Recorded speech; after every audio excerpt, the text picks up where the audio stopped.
पुन्हा एकदा राजकीय बातमी। राहुल गांधींनी आज पत्रकार परिषद घेत देशभरातल्या आणि खास करून महाराष्ट्रातल्या निवडणूक प्रक्रियेबद्दल काही आक्षेप उपस्थित केले होते। राहुल गांधी यांच्या सगळ्या प्रश्नांसंदर्भात आणि आक्षेपांसंदर्भात निवडणूक आयोगाने आता राहुल गांधींना एक पत्र लिहिल्याची माहिती मिळते।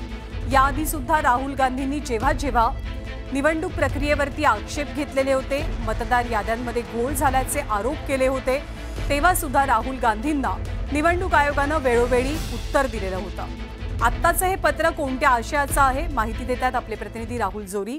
राहुल, या पत्रात काय म्हटलंय निवडणूक आयोगाने?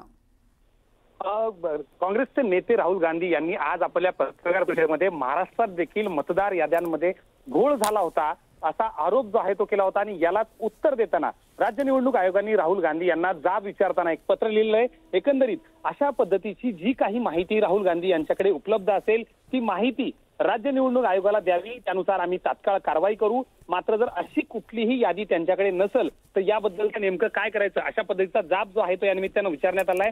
एकंदरीत राज्य निवडणूक आयोगानं काँग्रेसला देखील 2024 ची ऑगस्टमध्ये मसुदा यादी जी आहे ती मतदार यादी देण्यात आली होती। याच सोबत सप्टेंबर 2024 मध्ये देखील काँग्रेसला हीच मतदार यादी ती आहे देण्यात आली होती आणि त्यावेळी कोणताही आक्षेप जो आहे तो काँग्रेसने घेतला नाही। मात्र आजच्या पत्रकार परिषदेमध्ये थेटपणे राज्य निवडणूक आयोगावर आक्षेपार्ह विधान करताना राहुल गांधींनी जे वक्तव्य केलं होतं त्याला अनुसरून आता राज्य निवडणूक आयोग हरकतीमध्ये आलेले आणि एकंदरीत आतापर्यंत जी भूमिका राहुल गांधी यांनी घेतली होती त्यानुसार आपण आता याबद्दलचे पुरावे जर आपल्याकडे काही असतील तर ते द्यावेत अशी विनंती करणारं पत्र जे आहे ते त्यानिमित्तानं दिले। एकंदरीत बघितलं तर राज्य निवडणूक आयोगानं या पत्रामुळे आता काँग्रेस आणि राहुल गांधी नेमकं काय भूमिका घेत आहेत, केवळ हवेत आरोप होते की प्रत्यक्षपणे राहुल गांधी किंवा काँग्रेस यामध्ये पुरावे देखील सादर करते हे देखील पाहावं लागेल।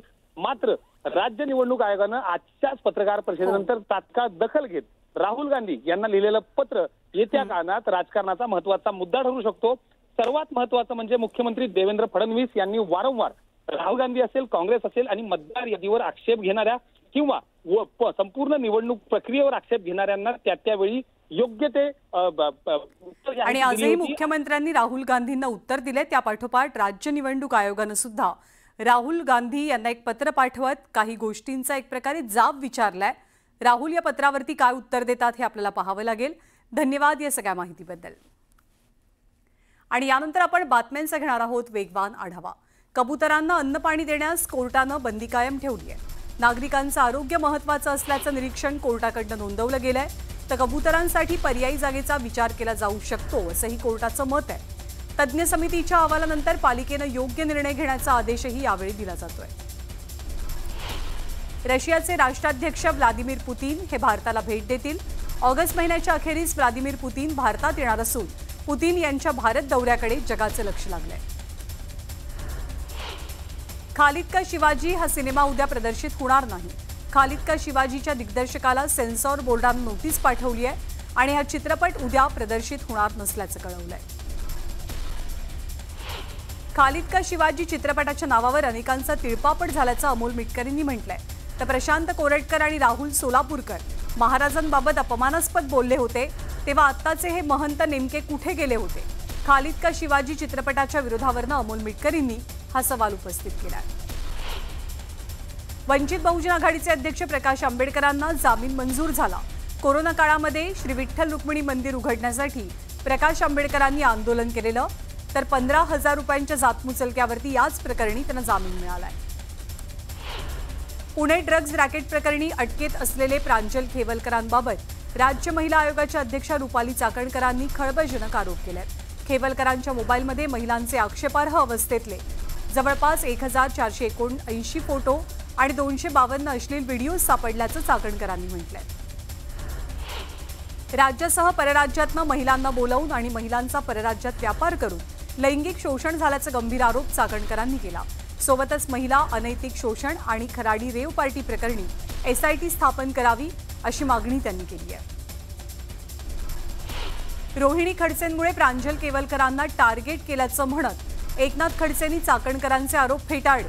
पुराव्यांशिवाय आरोप करणं चुकीचं असल्याचंही एकनाथ खडसे म्हणाले। महाराष्ट्रामध्ये 40 लाख संशयास्पद मतदार असल्याचा आरोप केला राहुल गांधींनी। मतदार याद्यांमधला घोळ दाखवत राहुल गांधींनी निवडणूक आयोगावर हल्लाबोल केला। महाराष्ट्रात 5:30 वाजल्यानंतर मतदान वाढल्याचा त्यांचा आरोप आहे। 2024 साली 5 प्रकारे निवडणुकांमध्ये मतांची चोरी झाल्याचा आरोप राहुल यांचा आहे। अनेक राज्यात एकाच नावाच्या व्यक्तीनं मतदान केल्याचंही ते म्हणाले। तर भाजप आणि निवडणूक आयोगानं मिळून मतांची चोरी केल्याचा आरोप त्यांनी केलाय। बीडमध्ये पहिल्यांदाच धनंजय मुंडे, सुरेश धस आणि संदीप क्षीरसागर हे एकाच व्यासपीठावर आले। अजित पवारांच्या उपस्थितीत व्यासपीठावर या नेत्यांची उपस्थिती होती। ऊसतोड कामगारांच्या मेळाव्यानिमित्त हे नेते एकत्र आले होते। मंत्री गिरीश महाजन देहरादूनमध्ये दाखल झालेत। उत्तराखंडमध्ये अडकलेल्या पर्यटकांच्या बचाव कार्यासंदर्भातला आढावा ते घेतील। गिरीश महाजन महाराष्ट्रातल्या पर्यटकांच्या कुटुंबियांच्या संपर्कात असून मुख्यमंत्री फडणवीसांच्या सूचनेनंतर महाजन मदतीसाठी रवाना झालेत। भाजपच्या नेत्या आणि माजी खासदार नवनीत राणा यांना पुन्हा जीवे मारण्याची धमकी मिळाली आहे। सोशल मीडियावरती रील तयार करून नवनीत राणांना ही धमकी देण्यात आली आहे। या प्रकरणी अमरावतीच्या राजापेठ पोलीस स्थानकात तक्रार नोंदवली जाते। हिंगोलीमध्ये विद्यार्थ्यांची वाहतूक करणाऱ्या ऑटो रिक्षाला 10,000चा दंड आकारण्यात आलाय। यामुळे रिक्षा चालकांनी संतोष बांगरांकडे तक्रार केली। यानंतर बांगरांनी आरटीओ अधिकाऱ्यांना फोन करत जाब विचारला। दरम्यान बांगरांच्या फोन कॉलचा व्हिडिओ व्हायरल झालाय। लंडनवरून आणलेली शिवकालीन वाघनखं आणि शिवकालीन शस्त्र प्रदर्शनाची राष्ट्रीय स्वयंसेवक संघाचे सरसंघचालक मोहन भागवतांनी पाहणी केली। नागपुरातील मध्यवर्ती संग्रहालयात ठेवलेली वाघनखं पाहण्यासाठी दाखल होताच औक्षण करून मोहन भागवतांचं स्वागत केलं गेलं। साताऱ्याचे पालकमंत्री शंभूराज देसाई यांनी जिल्हाधिकाऱ्यांच्या दालनातला फोन पत्रकार परिषद सुरू असताना उचलला। दरम्यान जिल्हाधिकारी समजून समोरच्या व्यक्तीनं 7/12 दुरुस्तीच्या कामाबाबत तक्रार केली। तर पालकमंत्र्यांनी याविषयी तात्काळ तोडगा काढावा आणि प्रश्न सोडवावा असं म्हटलेलं आहे। सांगली जिल्ह्यातील ड्रग्जविषयी खूप काही गोष्टी आता नियंत्रणात आल्यात। यापुढे जिल्ह्यातल्या गुन्हेगारीचा आलेख कमी करण्यासाठी येत्या सप्टेंबर महिन्यापर्यंत गाव पातळीवर तंटामुक्त समिती प्रभावी करणं हा उद्देश असल्याचं सांगलीचे पालकमंत्री चंद्रकांत पाटील यांनी म्हटलंय। दिल्लीमध्ये जयदीप कवाडे यांनी भारताचे सरन्यायाधीश भूषण गवईंची भेट घेतली। या भेटीदरम्यान महाराष्ट्रातल्या विविध प्रश्नांवरती चर्चा झाल्याची माहिती आहे।